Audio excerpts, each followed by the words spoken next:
Hello বন্ধুরা, welcome to WBKP knowledge hub. তো আজকে আমরা একটা খুবই গুরুত্বপূর্ণ টপিক নিয়ে আলোচনা করব। সেটি তোমরা দেখতেই পাচ্ছ, সেটি হলো West Bengal health recruitment board থেকে যে ভ্যাকান্সিটা বার হয়েছিল সেটার বিষয়ে আলোচনা এবং তার যে একাডেমিক স্কোর বা কাট অফ কত হতে চলেছে সেটা নিয়ে আজকে একটু আলোচনা করব। তো প্রথমেই দেখে নেব আমাদের ভ্যাকান্সি আছে হচ্ছে গিয়ে 5018টি। তো কিভাবে আমরা একাডেমিক স্কোর ক্যালকুলেট করব সেটা তোমরা দেখে নেবে। তো আমাদেরকে প্রথমেই বলে দিয়েছে যে তোমাদের এইচএসের মার্কস অনুযায়ী ক্যালকুলেট করা হবে। একাডেমিক স্কোর যেটা আছে সেটা তোমাদের এইচএস মার্কস অনুযায়ী ক্যালকুলেট করা হবে। তোমরা ভালো করে শুনে নিও। তো এখানেতে যদি এইচএসে কারোর 5টা বিষয় থেকে থাকে তাহলে সে টোটাল নাম্বার যেটা এইচএসে পাচ্ছে সেটাকে 5 দিয়ে ভাগ করবে এবং সেটার সাথে 0.3 গুণ করবে, সমান যেটা হবে সেটা হচ্ছে গিয়ে তার যে আমাদের 30-এর মধ্যে যে স্কোরটা আছে সেটা হচ্ছে গিয়ে তার প্রাপ্য নাম্বার। এবং আমাদের প্রাইজনারি 6টা বিষয় থেকে থাকে এইচএসে। তো এইচএসে কারোর যদি 6টা বিষয় থেকে থাকে তার যে টোটাল নাম্বার,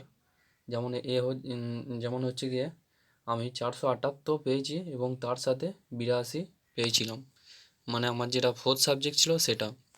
তো টোটাল হচ্ছে গিয়ে 560 হচ্ছে এবং 6টা বিষয়ের মধ্যে হচ্ছে এবং এটি 93.33 হচ্ছে এবং 0.3 দিয়ে গুণ করার পর 28% এসে দাঁড়াচ্ছে, সেটি আমার 30-এর মধ্যে। কিন্তু কারোর যদি 5টা বিষয় থেকে থাকে তাহলে এখানে দেখো নাম্বারটা আমার বেড়ে গেছে, মানে এখানেতে প্রায় 6.8-এর ডিফারেন্স হয়ে যাচ্ছে, 6.8-এর ডিফারেন্স হয়ে যাচ্ছে। তার মানে এটা অনেকটাই মানে কমে গেল, কেননা এখানে পয়েন্টেতেই অনেকজন থেকে যাবে। তো এটি ছিল আমাদের একাডেমিক স্কোর, যেটা মানে হচ্ছে এইচএসের যেটা স্কোর সেটা ক্যালকুলেট করা। তার সাথে আমাদের হচ্ছে গিয়ে কারোর যদি এক্সপিরিয়েন্স তো করা থাকে তার হচ্ছে গিয়ে টোটাল হচ্ছে গিয়ে 10 মার্কস আছে আমাদের এক্সপিরিয়েন্সের মধ্যে। 10 মার্কসের মধ্যে টোটাল কেউ যদি 12 মাসের নিচে করে থাকে সে কিন্তু কিছুই পাবে না, তাহলে তার হচ্ছে গিয়ে 0 হবে। এবং কেউ যদি 24 মাসের নিচে করে থাকে সে 2 পাবে, এবং যদি কেউ 36 মাসের নিচে করে থাকে সে 4 পাবে, এবং কেউ যদি 48 মাসের নিচে করে থাকে সে 6 পাবে, এবং কেউ যদি 60 মান্থ অর্থাৎ হচ্ছে গিয়ে 5 বছর কেউ যদি করে থাকে সে হচ্ছে গিয়ে 10-এ 10 পাবে। সরি, এটা একটু দেখে নিও, এটা হচ্ছে গিয়ে 12 মাসের, না ঠিকই আছে। এবং কেউ যদি 6 মানে হচ্ছে গিয়ে 5 বছর করে থাকে তিনি হচ্ছে 10-এ 10 পাবে। তো এই ছিল হচ্ছে গিয়ে এক্সপিরিয়েন্সের কোটা। এবং তোমাদের তো এখানেতে এবারেতে নতুন নিয়ম অনুযায়ী বলেই দিয়েছে যে জিএনএমেতে তোমরা যে 3 বছরে যেই নাম্বারটা পাবে সেটার পার্সেন্টেজ অনুযায়ী তোমরা এখানেতে পেয়ে যাবে। এখানেতে বলে দিয়েছে আপ টু 54% থেকে 54% থেকে যারা পাবে তারা হচ্ছে গিয়ে 35, এবং তার নিচেতে কেউ যদি পেয়ে থাকে সে তো ফেল। তারপর হচ্ছে গিয়ে 55 থেকে 59 পয়েন্ট অবধি 36, তারপর যে 60 থেকে 64 পয়েন্ট অবধি হচ্ছে গিয়ে 37, এবং 65 থেকে 69.99 হচ্ছে গিয়ে 38 পাবে, এবং 70 থেকে 74.99 হচ্ছে গিয়ে 39 পাবে, এবং 75 থেকে কেউ যদি 100%-এর মধ্যে পেয়ে থাকে সে 40 পাবে। তো এটা হচ্ছে গিয়ে তোমাদের মানে যেটা মানে হচ্ছে গিয়ে তোমরা যেটা 3 বছর যে কোর্সটা করেছো সেই অনুযায়ী তোমরা নাম্বারটা পাবে। এটা সবাই ভালো করে দেখে নিও।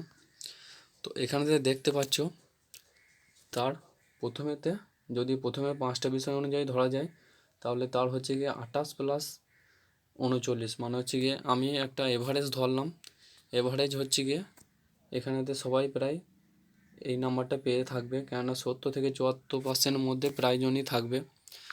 তো আমি ক্যালকুলেট করার সময় এটা করলাম যে তার প্রথমে ছিল 28 এবং সে 70% নাম্বার পেয়ে তার হয়ে যাচ্ছে 67% হচ্ছে গিয়ে আউট অফ 85। কেননা এক্সপিরিয়েন্সে 10 নম্বরটা ধরে সে যদি এক্সপিরিয়েন্স যদি করে থাকে, আর সে যদি এক্সপিরিয়েন্স করে থাকে তাহলে তার টোটাল নাম্বারটা হয়ে যাচ্ছে এটা, এই 28 প্লাস 39 প্লাস 2 সমান হচ্ছে গিয়ে 69 85-এর মধ্যে। এবার আমাদের থেকে যাচ্ছে ইন্টারভিউ, যেটা হচ্ছে গিয়ে 15 নম্বরের হয়ে থাকে। তো ইন্টারভিউ তো একটা ভাগ করে দিয়েছি, দেখে নিচ্ছ তোমরা। টোটাল হচ্ছে কি আমাদের 15 মার্কসের হবে। কেউ যদি 1 থেকে 4-এর মধ্যে যদি পেয়ে থাকে সেটা হচ্ছে একটু খারাপ, এবং 4 থেকে 8-এর মধ্যে যদি কেউ পেয়ে থাকে সেটা হচ্ছে গিয়ে মিনিমাম স্কোর, আর 8 থেকে 10 হচ্ছে গিয়ে এভারেজ, এবং 10 থেকে 12 হচ্ছে গিয়ে গুড, এবং 12 থেকে 14 ভেরি গুড, এবং 15টা খুব কম জনাই পেয়ে থাকে, মানে পায় না এটাই ধরতে পারো। তো এই ছিল তোমাদের ইন্টারভিউর একটি হচ্ছে গিয়ে মার্কস ডিস্ট্রিবিউশন। তো তার হয়ে গেল 100-এর মধ্যে তার নাম্বার এসে দাঁড়ালো,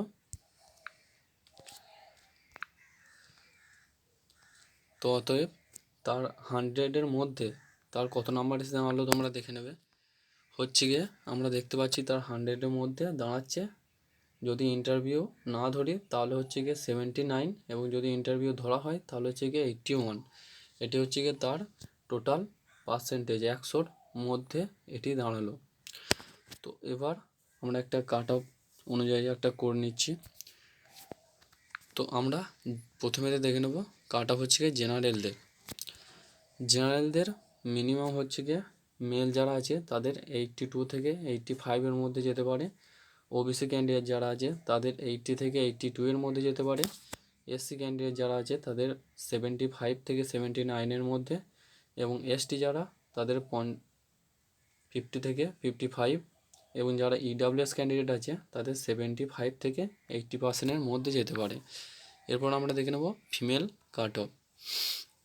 তো ফিমেল কাট অফ একটা আমরা আন্দাজ করা হয়েছে, সেটি হলো জেনারেল হিসাবে ধরেছি, সেটি হলো 80 থেকে 82। যাদের ওবিসি ক্যান্ডিডেট আছে তাদের হলো 78% থেকে 79, এসসি ক্যান্ডিডেট যারা আছে সেটি হলো 65 থেকে 70, এবং এসটি ধরেই নিতে পারো প্রায় সবই হয়ে যাবে, কেননা এসটি ক্যান্ডিডেট খুবই কম থাকে। তো ইডাব্লিউএস ক্যান্ডিডেটও আমরা 70% থেকে 80% ধরে রেখেছি। তো এই ছিল আমাদের কাট অফ ভিডিও এবং মার্কস ক্যালকুলেটরে ভিডিও। তো তোমরা ভালো করে এটি দেখে নিও, এবং যদি ভালো লেগে থাকে তাহলে একটি লাইক এবং সাবস্ক্রাইব করে দিও।